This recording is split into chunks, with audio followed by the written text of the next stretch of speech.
Hey, welcome to the Push Pull Sales and Marketing Podcast. I'm Marcello. And I'm Sherry, and each episode will provide you with sales and marketing strategies that you can implement immediately into your own business. All right, guys. Today I'm speaking with Jeb Blount. He's the best-selling author of 9 great sales books. He's a speaker, and he's also the founder of salesgravy.com. So, Jeb, welcome to the show. Thank you, sir. I'm glad to be here. Awesome. Hey, Jeb, we really appreciate having you on. And actually, yours is one of the first podcasts I listened to. I mean, forever ago, and that was back when I think I even had it on my actual iPod, and I would download it. Versus now, everyone just has an iPhone. But yeah, it's really good stuff. Especially like at that time too, there's so many like different podcasts, and the sales ones were definitely lacking. So you definitely helped fill that niche. So for anyone who hasn't heard of you, Jeb, before, can you tell me a little bit about yourself, your background? Yeah, thank you for listening to the podcast. I mean, we started podcasting in 2007 before podcasting was cool, and podcasted all the way through where podcasts got cool, and then YouTube came along and podcasts wasn't cool anymore, and now it's back again because, you know, Bluetooth, and like you said, we've got on our phones, and we just passed 10 million downloads on the Sales Gravy podcast. Wow. After all those years. So a big milestone for us. Yeah, I'm an author. I'm also the CEO of a company called Sales Gravy. We're a global sales training and development firm. Okay. Really fast growing. We've been doubling our sales every single year, and we are right on track to get to around $25 million in sales here in the next couple of years. And I've got a beautiful team of people around me. We run one of the most visited sales websites in the world called salesgravy.com. And I just, I spent a lot of my time traveling the globe. Last year, I did 307 nights on the road, either speaking or training, working with salespeople, with leaders in advisory positions with some of the companies we work with, even working with boards of directors on growth acceleration strategies. That's awesome. So, all right. So that's kind of what you're doing now. And 307 nights on that's insane. So how'd you end up there? So, I mean, was this like always the vision? Like when you got into sales, like you knew like you just kind of wanted to run with your own thing, or how'd you end up doing what you're doing now? Yeah, it was like it's a story that you'll hear a lot when you speak to people that, are around my age. Is we hit 2006.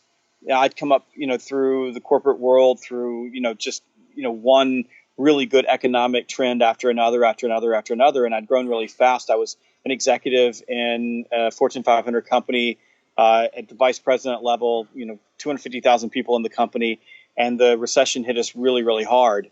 And I was in a situation where I had to make a decision, like a lot of people, that either I was going to have to go find another job because the job that I had wasn't going to be around anymore, or I was going to have to go do something on my own. And, it was frightening. It was a really difficult situation. I was like a lot of people. I had a house, mortgage, family, everything that was going on at the time. And I was going on interviews, and I was going to some, pretty big job interviews. It wasn't like my life was going to fall apart because I lost my corporate job. It was just a scary situation. And I realized in the process of doing that I just wasn't happy. Like I was sitting there like going through the process, but I didn't want to get back on the hamster wheel again. So I made a decision to start my own company, and I had some money set aside. I'd been a pretty good saver my whole life. So I took my nest egg and I put it into building the company that is now salesgravy.com. And I was always an entrepreneur at heart. And I wish, if I go back and look, regretfully, I wish I'd started maybe 5 years earlier than I did. But those are hard things to go back and fix. You can't 5 years earlier I wasn't thinking I want to be an entrepreneur. Yeah. But I was kind of thrown into it. There was no real plan. I knew that the one thing that I was good at was sales. I knew that I was good at teaching people how to sell because in my corporate job as a vice president of sales, that's what I did. It was the one thing that I got. And when I first built Sales Gravy, I built Sales Gravy as a job engine which was kind of crazy in the middle of a recession, but I kept looking at where the money was, and the money in sales that I could get to quickly without having any books or reputation or anything that would cause someone to hire me was I could connect people who needed to be hired with companies that wanted to hire them. So I built salesgravy.com, which became the largest sales job board on the internet over the next 4 to 5 years. We became the market share leader in that space in 2010. And then And then my envision from the very beginning was to use that cash flow from the job board to build the training and development company. And I needed some space to do that because there's a lot of risk in it, and you got to make some bets, and you got to have some cash to hold you over while you're building out your client base. Sure. So I levered one against the other, and at one point the only problem in that entire scheme was the job board got so successful, and it was pushing off so much cash, and it was taking so much of my time that we probably got, a couple of years behind on the overall strategy of building out the training and development company. The job board continues to run, and it's got its own staff and team and inside sales team that operates it, but it's not growing nearly as fast as the rest of the company is now. Wow. So when you set off to do everything on your own, I mean, did it grow? Like, is this like kind of what you envisioned today? Did you feel like it was going to be something small? Did you feel like how's it now versus like when you started? Like how far along was it? Like where your vision was, especially, coming out of a recession, coming where you're at. And you said you started this 2006, 2007. Yeah, I started right the end of December 2006 started. So this will be year 11 for us. So, I mean, you could count, January 1st, 2007 is our birthday. But our official day was December 12th, 2006 is when we started. And, I guess there's a couple of things. Yeah. Is it where I envisioned it? To some extent, yeah. But, it was hard to have that vision. Like I couldn't see where we are today. I couldn't see the people. I couldn't see the situation or the setup. It's been really iterative to get here. And in the early days, man, I didn't sleep a lot. So, I mean, I was working all the time. So there are a couple of years I don't even really remember because of just how hard we were working. And we were always, it took a couple of years to get profitable. And so we hit the black in the spring of 2009. We've never looked back, and we've been cash flowed ever since then. Everything that we do is, we've never borrowed a dime. We don't owe anybody any money. We have no investors, and we've been able to invest going forward. That'll slow you down someplace sometimes when you're growing slow. But right now we're really in a hyper growth phase because we're literally doubling the size of the company every year. Wow. But what I can tell you is that early in 2007, I wanted to build a training and development company. I wanted to build an advisory and consulting company. I wanted to build a company that developed onboarding programs, work with companies on sales comp, that we were completely immersed in helping companies accelerate their top line. We've been really successful in that. A lot of our clients will, double their growth over, the course of, 12 to 24 months. So we've been good at doing that. I just didn't know how it was going to look. But I've always been a bigger than me type of an entrepreneur. So there's a lot of people in my space that are sales trainers, and they train. There are a lot of people in my space that are speakers, and they speak. There are a lot of people in my space that are solo entrepreneurs. It's very fragmented that way. Yeah, that's not me. I realized, I've known this from the very beginning. I'd say, go back to the summer of 2008, 2009. I remember having a conversation with someone, about the brand. So I've written 9 books. Most people know who I am that are in the sales world. Not everybody, but most people do.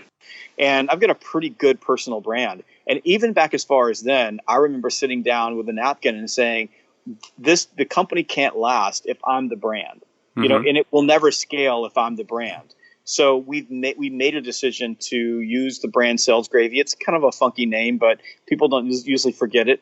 Yeah. And that, yes, I'm a big part of the brand, but how do we scale beyond that? Because for me personally, I like to build stuff, and I want to build a bigger company. I want to make the people around me better. I want to enrich them and their families and their lives. And more than anything, I want to be able to have a company that can live on when I'm gone. And I've always had that vision, but to tell you that I had some like grand, I can point to the day where everything, actualized the way I wanted it to. Yeah. No, it was nothing like that. I mean, it's just been it's just a series of a lot of mistakes, and we just got lucky that some of the decisions that we made went really, really well. That's awesome. So I kind of want to ask you in terms of from the CEO level and from the actual management level, what kind of common concerns or what kind of common problems they have? And then what about like the guys that are at the actual ground level? So again, if you talk to a CEO, what is their biggest concern when it comes to their sales and marketing? And likewise, for the sales rep now, what is their biggest challenge? Well, if you talk to any CEO, I mean, when the CEO looks at their company, what they're looking at is two things: growth, like so the money that's coming in, and growth is king. At least in this market right now, growth is king. So everybody wants to grow as fast as they can. Smart CEOs recognize that growing in absence of dropping it through the bottom line is not the smartest strategy in the world. And companies that are VC funded and all they're trying to get is users and they're trying to be the next Facebook aside. I'm a classical business person. I believe that if you bring in a dollar, some of that dollar needs to become profit. I'm not a fan of unprofitable growth for the sake of growth. So, but most good CEOs see it that way. They want to grow and they want to drop it to the bottom line. Sure. Their biggest headache on growth is it growing? And the second biggest headache is how much am I spending to make it grow? Because that takes out of the bottom line. So they're concerned about what's the return on my sales investment headcount. Or my sales headcount investment. We call it ROSHI or ROSHI. But what's my return on that?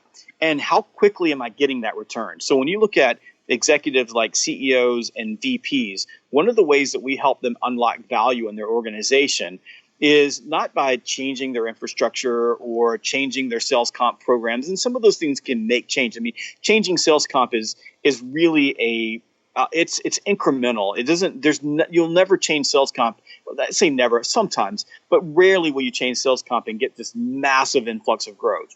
But what we're able to do is we're able to both unlock growth and unlock profit by helping companies ramp up new salespeople faster. So if you're a company and you got 10 salespeople and they've been with you for 30 years, what I'm about to say has no impact on you whatsoever. You're not in that situation. Yeah. But most companies are hiring salespeople on a regular basis. They're bringing them in. They have turnover somewhere between 30 and say 90%, somewhere in that space. Yeah. And if we can lower turnover a little bit, that reduces the cost of hiring. And you can typically do that by investing in your people, doing a little bit better job of hiring people. We have a couple of assessments and processes that we use to help the organizations we work with hire better salespeople. But once we get them in, it's how do we align the new hire training and onboarding process. This is not HR onboarding process, sales onboarding process, to get those salespeople productive faster. So once we define what is ROI break even for that salesperson, so what number are they hitting on a regular basis, and then we can back to when they start. We almost run a Six Sigma project against it, and then we look at the entire process and figure out how we're getting information to them, how are we getting them up, onboarded, how are we sequencing that information and chunking it up in the right pieces, and then how are we layering it on to make sure that it sticks. And we use a combination of online and offline programs to do that. We take the company's existing training material, we add what's missing, we do gap analysis on that. We take a look at product knowledge training, the process of getting them in front of customers, and even the emotional and behavioral side of what do we need to do to get those salespeople in the rhythm of selling faster. And we've seen massive increases. One of my clients, when we first started working with them 5 years ago, they were around about $600 million in revenue. It was taking them around 18 months to ramp up salespeople. We ran through the entire project, moved that to 90 days. They just hit $1.5 billion. So 90 days? Yeah. Wow. And we took from 18 months to 90 days. It was all about reconfiguring what we needed to do to get them ramped up. It's just a rethinking of the process. And it's not rocket science. The problem that most companies have is that they're so in the woods or in the weeds, and their learning and development folks, they really feel like they've got this obligation to teach people everything. And a lot of it's helping our clients have faith that human beings learn way faster than they give them credit for, and that you don't have to give people all the information in order for them to perceive what to do. And if you give them the wrong information at the wrong time or the right information at the wrong time, it doesn't make a difference. You might not as well taught them, and they run into other problems that bog them down later on. So it's accelerating that process. It's lubricating the process from start to finish. And these are, they're big projects, They're fun. They're my favorite things in the world to do because it's like Yeah. putting a puzzle together. But you can only handle so many of those a year, and there's a lot of companies that aren't ready for it. I mean, they're really not ready emotionally for what it takes to accelerate a sales force. But when you do that, like when you start doing those type of things, it truly unlocks what's happening. Now, you asked me about the salespeople on the ground, like the leaders and the salespeople. What are they focusing on? Yeah. The big issue that are facing salespeople right now are pipeline. So it's going and getting new opportunities to put on the table so that they can sell. And if you look at sales leaders, the same thing's happening with them. Their biggest issue is, how do I go find more prospects that I can put into the pipe to close more? It's prospecting and top of funnel. There are a lot of inside the funnel issues that are out there. Most companies focus on them. Certainly we train people how to close more business, negotiate better, deal with objections, work through the sales process. Our program Sales EQ is all focused on that. But number one issue, like if we look at everything, number one issue is, what are we doing to get stuff into the top of the funnel? And that's what's plaguing sales organizations everywhere, are stalled, slowed, bogged down sales funnels or sales pipelines. And we spend, from a training standpoint, 80% of the training that we're doing in the field right now, 80% of the work that we're doing from both consulting and from selling is all focused on top of the funnel, how we get more stuff in. Yeah, and you touch upon in your book, Fanatical Prospecting, too, a lot of times a salesperson will make the mistake of forgetting, depending on your industry, like 60 or 90-day rule. As soon as Yes. you have enough things closed through, you get the commission check, cha-ching, you feel good about yourself. And then, you don't actually see the results until a couple weeks later, especially with some buyer cycles. Now it's becoming harder and harder to kind of move things quicker. So you don't necessarily see the actual effects of not actually building that actual pipeline back up. And especially as you said in your book too, you have some novice sales reps who are coming out and they see the veterans and they don't see that, they were cultivating maybe that for years and it's just all like coming through and they know the accounts and they actually know their territories.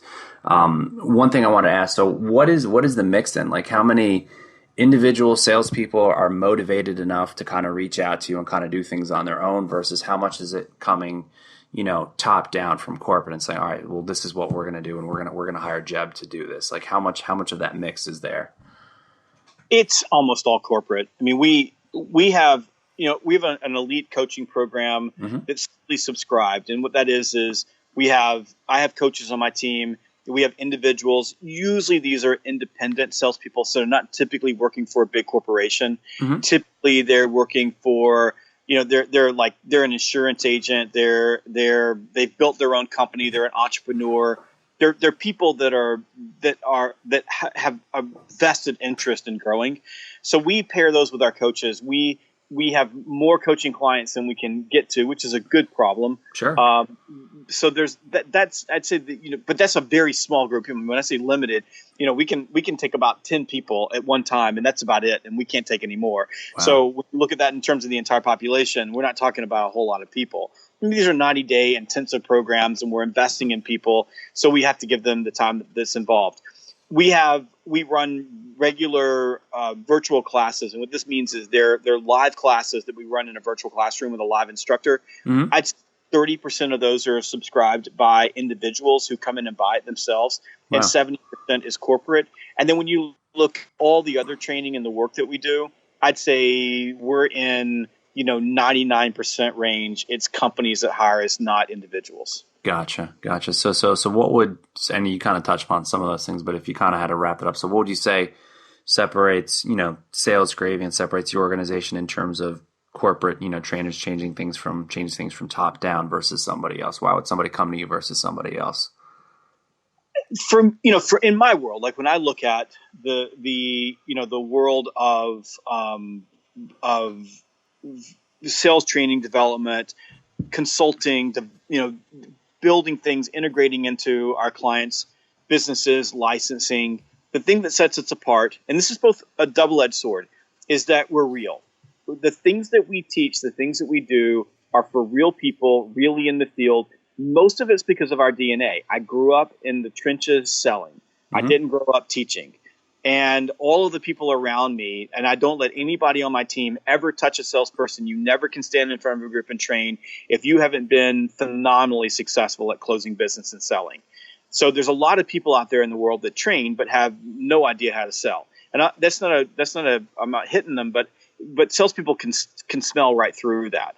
When we're working with corporate executives, we're straightforward. We don't speak corporate speak. We don't speak consulting speak, and we're really, really bad at speaking learning and development speak. So all of the big words that people use, we just don't do that. We teach people how to sell, and we're really good at it. We help companies grow fast, and we're really good at it. But we're simple. We're straightforward. Sometimes I think it scares people how quickly we can move the bar with such simplicity. That's what sets us apart, but it's also a problem for us because people love complexity. Absolutely. And they love it when you come to them with a complex solution to a simple problem, and there's big words involved in it, and you've got all of the latest business buzzwords, and that's not who we are. It's not who we're ever going to be. And sometimes we get kicked out of deals that we should win. We get kicked out of opportunities where they really, really need us because there's an organization that really understands how to speak that language, and they're much better at creating that feeling that this is the right thing to do, even though the backside of it is just simply stuff they take off the shelf that's generic that they throw at these companies, and it usually doesn't work out. The good news is a lot of times we get pulled back into those deals later on. Bad news is sometimes they spend so much money getting connected to that particular company that they're stuck forever, and that's you get beat that way. So, but that's what separates us. If when I can look at any executive and say, you want to grow and you want to grow fast. I mean, you want to move, hire me, and that's what my team and I are going to do. We're going to move you really fast, and it's the place that we like to play. But it's we're lucky that I sit here and say we lose some deals. We're so busy right now that we're hiring as many people as we can, so it's okay that we're losing a few here and there. Yeah. So let me ask then. So, what is the biggest mistake right now that pretty much companies are making right now? Is it trying to go into too many areas at once? Is it really not focusing on the marketing? What's the biggest mistake companies are making right now in today's environment? It's really simple. It's basics. There's so much tech out there and so many bright, shiny things that companies are having a difficult time focusing their salespeople on the basics. They've got too many things that they're throwing at their salespeople, too much tech, too much complexity, and they're missing the fact that what they really, really need their salespeople to do is to close the deal and to have a conversation with a salesperson or a customer and prospect and to advance the deal through the pipeline. Those are the big issues. People are making mistakes on tech, but they'll continue to make mistakes on tech and they'll learn really quickly from it because it's expensive. Sure. But the big issue is there's not a magic pill that's going to solve everything. And you really need to invest in your people. And if you invest in your people and you do that consistently, you're going to outgun and outperform pretty much every other organization out there. Makes sense. So let me ask, so on the individual level then, how much resistance is there, especially when somebody's coming in as an outside trainer and saying, hey, we're going to revamp things, or hey, I'm going to help accelerate your sales, I'm going to accelerate your sales team, where maybe you had a sales manager, maybe you had, a chief marketing officer, maybe you had someone involved who kind of feels, well, hey, we've kind of done this always. So how do you deal with that, or what kind of level of resistance have you seen when you are implementing something new? Because again, you talk about making things stick and chunking that, but how much initial resistance is there versus, like as soon as you're committing, you're a couple months in? There's always resistance, and I can appreciate it because I was in that place. I was a vice president of sales, and we brought an outside company in to help us build some of our training out. And I know I didn't feel very good about it, even though I was part of bringing them in. When they came in and they're talking about things, I was, some of it I was like, well, I don't really connect to that. So I'm really, really sensitive to directors of sales and VPs of sales in particular who have a vested interest in the information and sometimes can see someone like me as making them look weak. Like, why would they need me if they couldn't do it? So there's a good news in all of this. We see ourselves as an extra set of hands. So when I'm with any sales leader, I'm like, I'm an extra set of hands. I can help you. And for example, we've got clients that I've got people on my team that are on their sales floors all the time, working with them, and they've brought us in because not only are we an extra set of hands, but we're a different perspective, and there's symbiotic relationships that work. We get a lot of resistance in the learning and development groups because those groups employ trainers, so those people are training, and so my come in and teach. Some of those groups you just license the training to because once they license it, there's no resistance as long as they're training. Some of it's this fear that by bringing us in, they're going to be displaced. And in 11 years I've been doing this. I've not a single learning and development person in any company I've worked with has ever lost their job because we've been there. And in fact, in almost every situation when we're integrated into an organization and we're handling part of the training, they actually add L&D people because it gives L&D people the opportunity to do the things that they're really good at, which is taking a look at the company-specific issues and building courses and designing curriculum and letting us do the things that we're really good at, which is teaching people how to sell, because most L&D people haven't really done a lot of selling. Some of them have, but not a lot of them have done it as a career. They did it and then they moved into training because it was a better fit for what they were doing. And on the flip side, all of my people are, stone cold killers when it comes to sales, and they're good at it. So they have a lot of respect from the salespeople that they're teaching. So it's always going to be there with human beings. I mean, always human beings feel threatened. That is our natural go-to. We're risk averse. We look for threats, and it's really incumbent on us to manage those emotions as we go through the process. And when there's a lot of resistance, when there's a huge amount of resistance, you're not going to get to the company in the first place. The people that are in the organization are going to figure out a way to kill the conversation way early. So, and we test for that, and we're sensitive to it. And it doesn't do anybody any good to spend money on us if their organization isn't going to adopt the things that we're teaching them. Nor does it do us any good because we enjoy what we do to spend time with people that don't want us there. Yeah, absolutely. So kind of the flip side then. So what would you say in terms of, either a product or a service or maybe a company who you actually consulted with? What are you most proud of at this point, especially coming in 11 years? And I mean, so you have 10 million, you said 10 million downloads of the actual podcast? Yeah, the podcast, yep. I think I might have been like number 10. So that's good. Yeah. So, I mean, what would you say you're actually most proud of in terms of what you've built, or in terms of maybe companies who you've actually helped out? I'm most proud of, I can just get, one after another. The $4 million software company, out in Colorado that we turned into an $8 million software company. The $50 million capital equipment company that today is knocking on the door $250 million. I'm proud of our ability to work with our clients and then watch them grow. And let's be clear, when these companies are growing at that rate, we're a part of it. We're a piece of it. We're not the whole thing. We certainly can't take credit for it, but we know that we were part of the team. And I'm really proud of that. I'm proud when companies, and this is my favorite thing. We call them integrated partners, and we have 4 different types of customers that we work with, and the one that we treasure the most are our integrated partners. And these are companies that trust us at a level that we are no longer in dealing with contracts and negotiation and what are you going to do, and and it's transactional. The phone blinds are open. They're talking to us all the time. We're part of their team, and it transcends money and business and all of those other things. They see us as a sustainable resource for their organization that they want and need to have around. And we're so grateful for those relationships because that's what we want. I mean, and I can speak for all my people, we do this because we love it. And when a company says, we want you to come and be a part of our sales organization and play a critical role and make an impact and work with our people, that's what I'm most proud of. And the more of those relationships we build, the happier that I get. And they won't all be that way, but those are the fun ones. Awesome. So let me ask then. So in terms of a recommendation for our listeners, could be a book or could be a resource or an app or a course, obviously excluding your own. what would you recommend our listeners to actually reach out to? Maybe something that they're currently not doing now that's going to help them in their career, that's going to help them in terms of their actual development as an actual salesperson.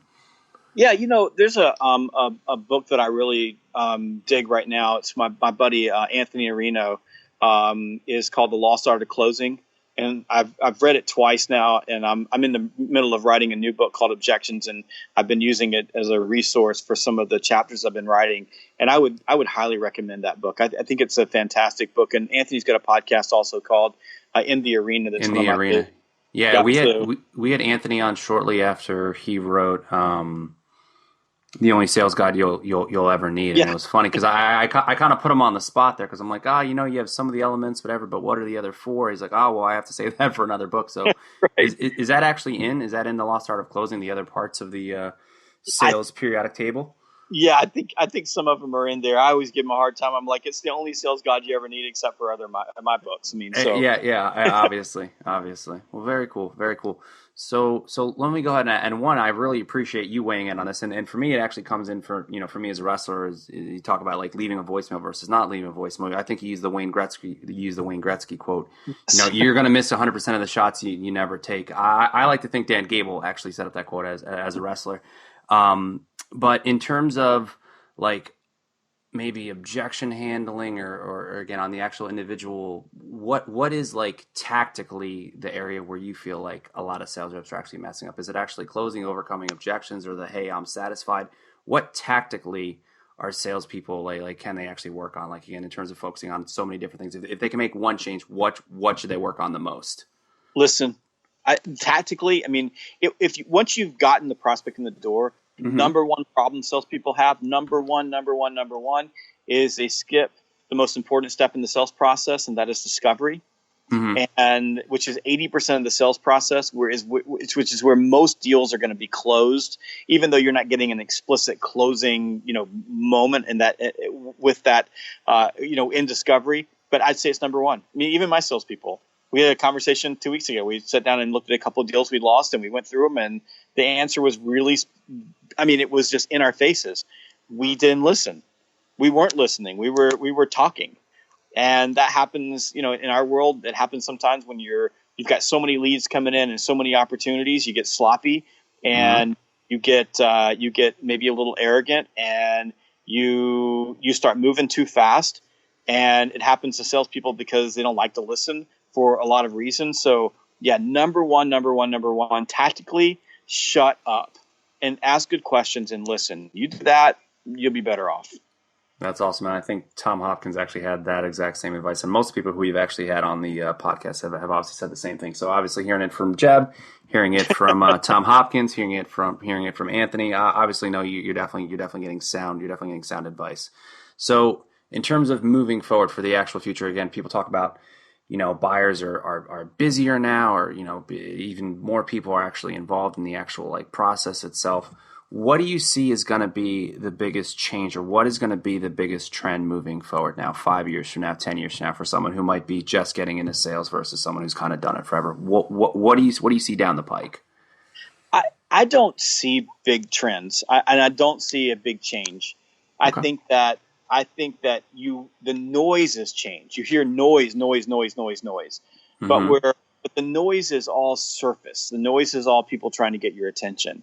I think that if you're coming into sales right now, what you're going to find is that we spent, the last, let's look back, the late 90s to the early part of the first half of this century. So, 2005, 2006, we were focused on process.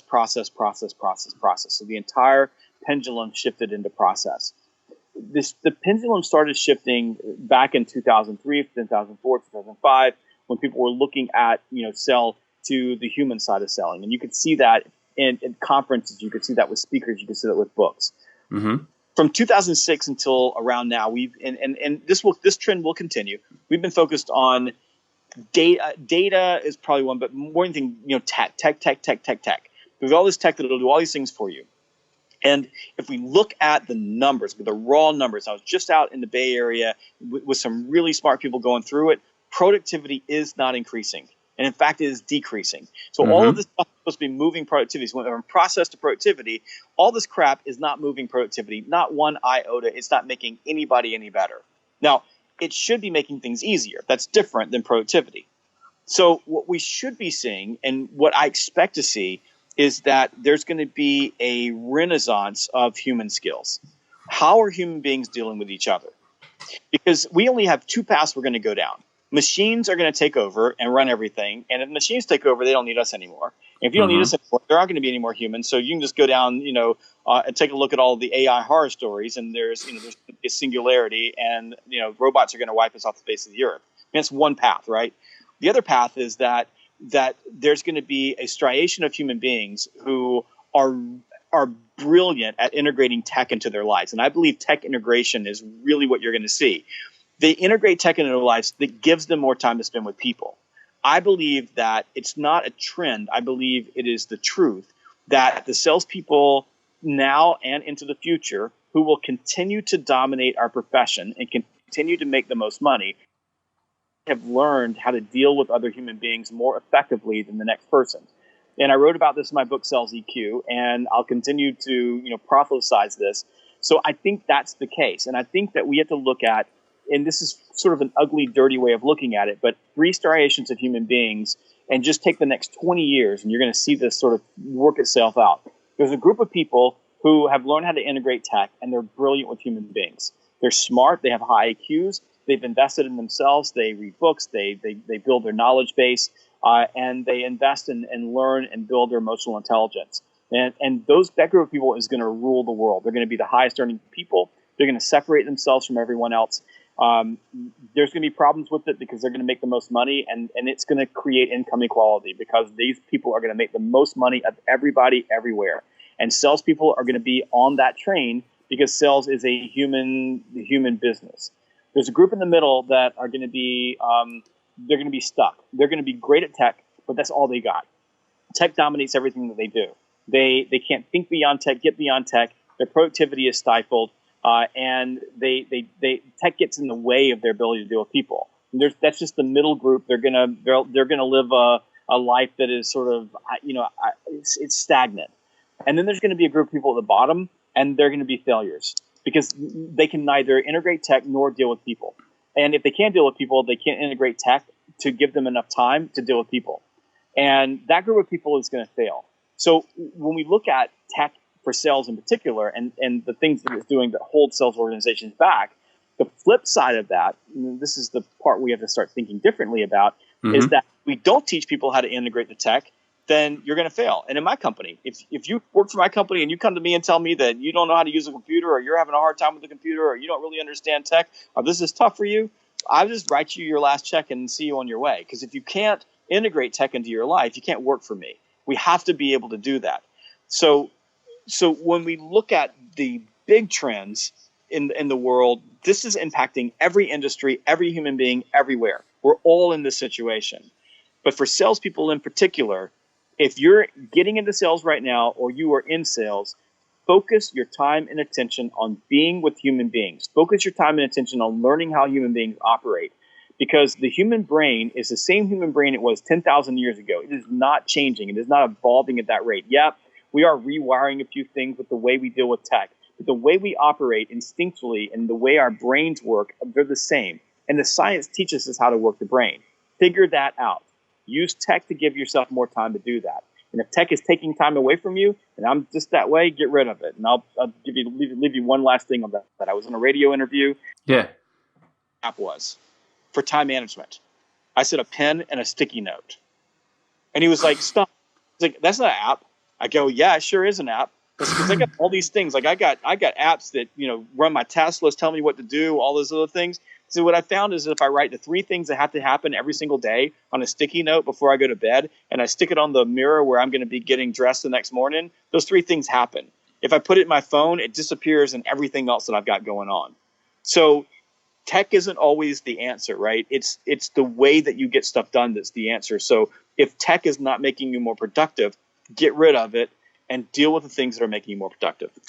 Absolutely. And one thing I like too is, again, how many times you said the word integrate. And one thing that I like about your books and about your courses in particular is that there's so many people out there now that are saying like, all right, well, we can all do this only on social media, and social media is actually we're going to automate this. You talk about sales automation, you talk about all those other things. And I mean, if you look at some of these tech companies too, that's the one job that's pretty much always going to be there. Like Facebook is still hiring salespeople. Google is still hiring people to actually to sell ad space. Like sales, if you know how to sell and you know how to deal with people and you learn that actual skill, you will always have an actual career. You'll always have an opportunity. Again, I like how you put that. You have to integrate that. So if obviously if I'm download number 10,000,001 and I'm just hearing you for the first time, or if I'm just reaching out, how can people find you, Jeb? If someone wants to reach out, someone wants to hire you, someone wants to just get some more information, or someone wants to take some of your courses, how can they find you? Absolutely. So if you want to find me, come to salesgravy.com. That's the easiest, fastest way. Or you can go to my website, jebblount.com. Now, my last name is spelled Blount, pronounced Blount in some places in the country, Blount in other places. I pronounce it Blunt, but jebblount.com. So either of those places you can go. On Twitter, I'm at salesgravy. By the way, for all the Yankees out there, there's no E in gravy. It's just Gravy. So salesgravy. And on Instagram, I'm at salesgravy. On Facebook, I'm at salesgravy. You can find me on LinkedIn, which is my go-to site. You'll find me probably more on LinkedIn than anywhere else. And then you can download my podcast on iTunes or Stitcher or Google Play or anywhere else. Just type in Sales Gravy or my name, Jeb Blount, Blount. And also check out my YouTube channel. I don't post a new video every single day, but almost every single day I post a new video, and you can grab that on YouTube. And if you want to give us a call, I'm at 844-447-3737, 844-447-3737. And my email address is jeb, Jeb, at salesgravy.com. Awesome. And what we're going to do is we're going to have links to all this in the actual show notes. All right. So Jeb, obviously our format, we try to keep things short and simple.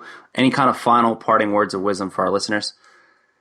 I think we've hit. I think that my final thought would be, in the new year, think about how you can maximize and optimize the interactions you have with other human beings. I just think if you take 2018, this next year, and really put your focus on that you're going to see a massive impact and change in your life. Awesome. Well, again, super excited to have you on the actual have you on the actual show. Again, I'm pretty sure I was listener number 10. So again, really excited to have you on now. Thank you. But yeah, man, have a good one, and I'm sure we're going to be in touch soon. Absolutely. Thank you, sir. Thank you. That wraps things up for this episode, and wanted to remind you guys that you can always find show notes at pushpullsales.com. You can also connect with us on social media. We are at pushpullsales on Twitter, Facebook, and Instagram. You can reach out to us anytime if you have feedback or topic suggestions or want to be a guest on the show. You can simply email us, pushpullsales@gmail.com. You can also support our show at patreon.com/pushpullsales.